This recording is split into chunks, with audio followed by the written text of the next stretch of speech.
Hello beautiful people of the world, welcome to my channel. My name is Shea and today's video is going to be my 38-week pregnancy update.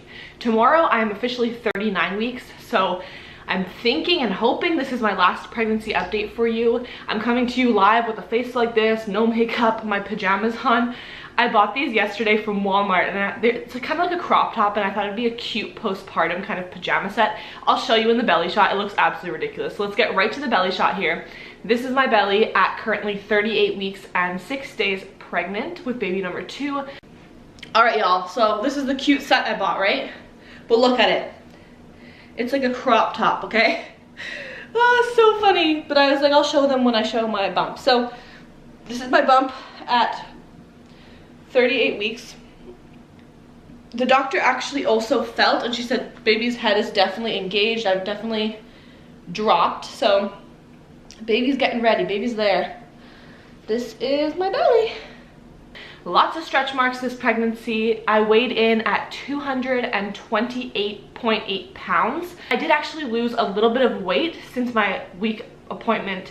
I think it was at 36 weeks, my last appointment.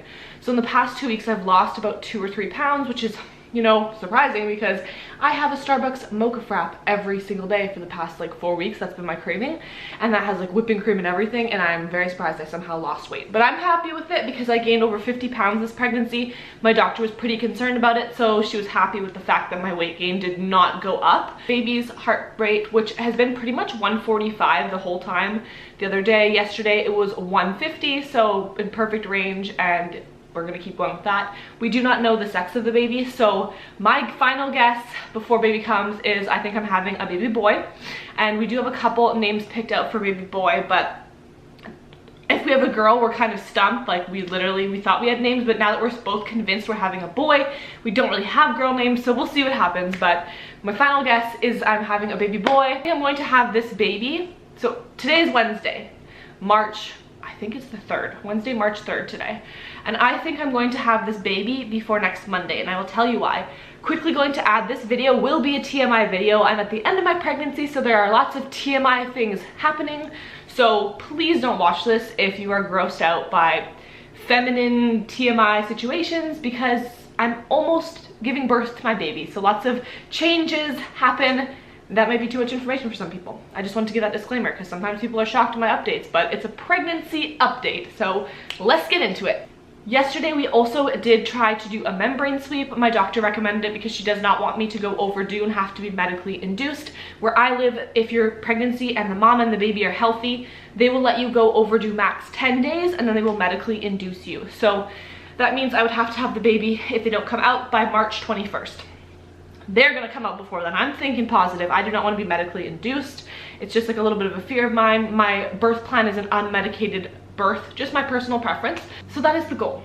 Now, this part is a little bit weird. With my daughter's pregnancy, they also tried to do a membrane sweep at 38 weeks.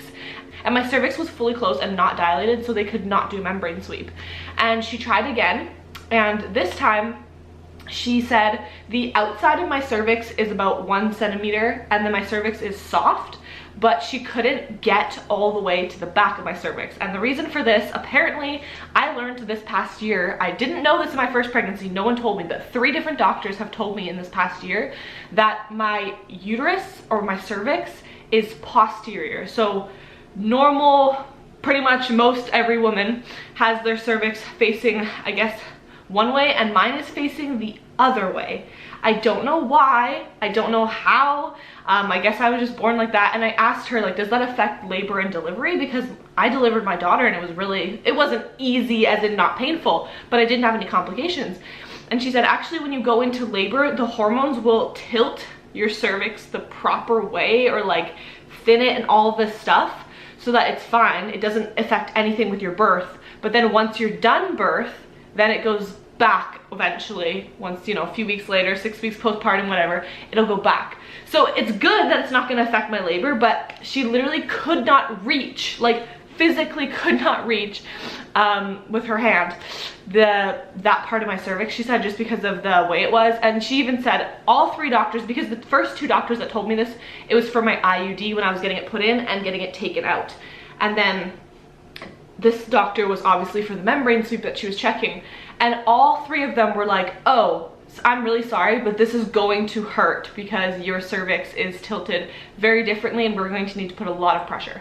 So that is why I had a very bad experience with my IUD because of the way that my cervix is tilted and all of this stuff. But thankful to know that once baby has decided it's time to come, the hormones are going to make it so that baby has a perfect exit route and we don't have to worry about that. Anyways, so essentially she wasn't able to do the membrane sweep. She tried, she literally said she could not reach. So she's going to try again next week. She wanted me to come in 1 week, but she also works at the hospital delivering babies.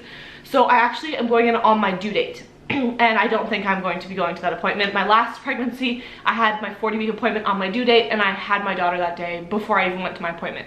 So I'm hoping I don't have to go to this appointment. Let's continue with what's been going on. So yesterday she didn't do a membrane sweep, but she tried, like she checked my cervix and said the outside was 1 centimeter dilated. This morning, this is the TMI part, this morning I woke up and when I went to the bathroom, I like check every day for like mucus plug to see like, is it happening? Because I've been cramping, contracting, all this stuff.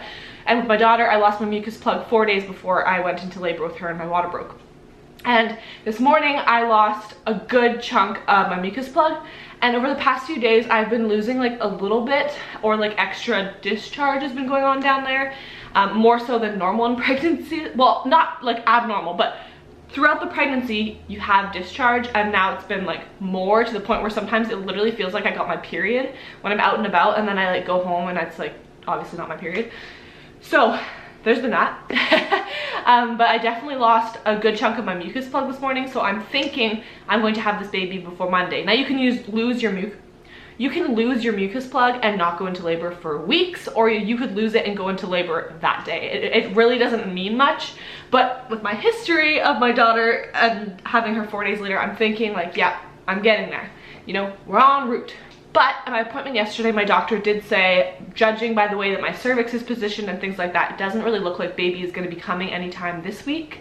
So I'm kind of like, I was discouraged about that, but then I lost my mucus plug this morning, so I don't really know what to go with. I'm just letting my body do its thing and I guess see where that takes me. The nausea has gotten really rough this past few weeks. I'm sick every day. The pregnancy insomnia is insane. Like I wake up so much at night, obviously to go pee, and then I have a 3-year-old, almost 4-year-old. So she'll call me in the middle of the night for random things like the bathroom or water or whatever, her bad dream. She wakes up a lot lately.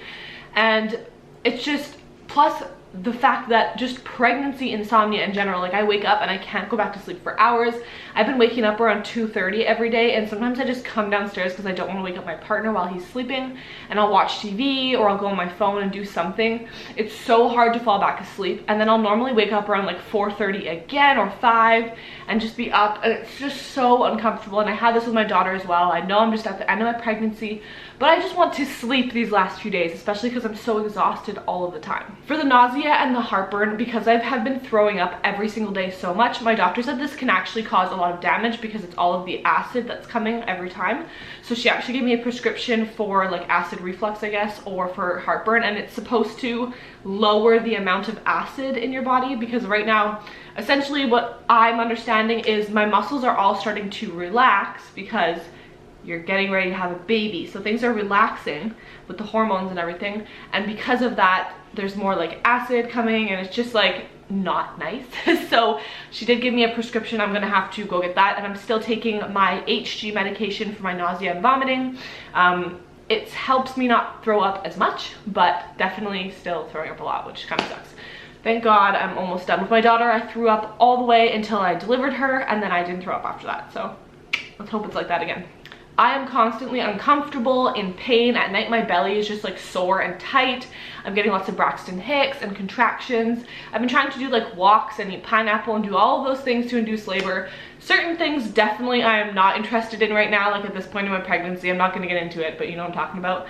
I'm just like, I feel just bleh, like I'm not up for that right now.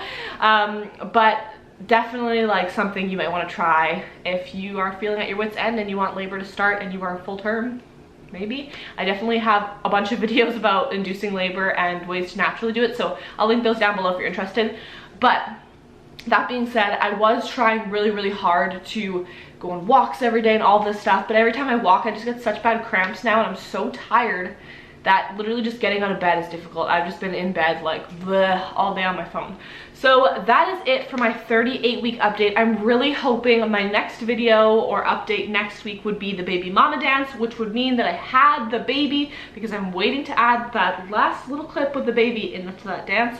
And then after that would be the birth vlog or birth video or whatever, an announcement of who the baby is, what their name is, and stuff like that. So hopefully we're en route for that. Otherwise, if not, I will see you next week on my due date after my 40-week pregnancy appointment. So let's hope you don't have to see me at 40 weeks, because that means that I would have had the baby.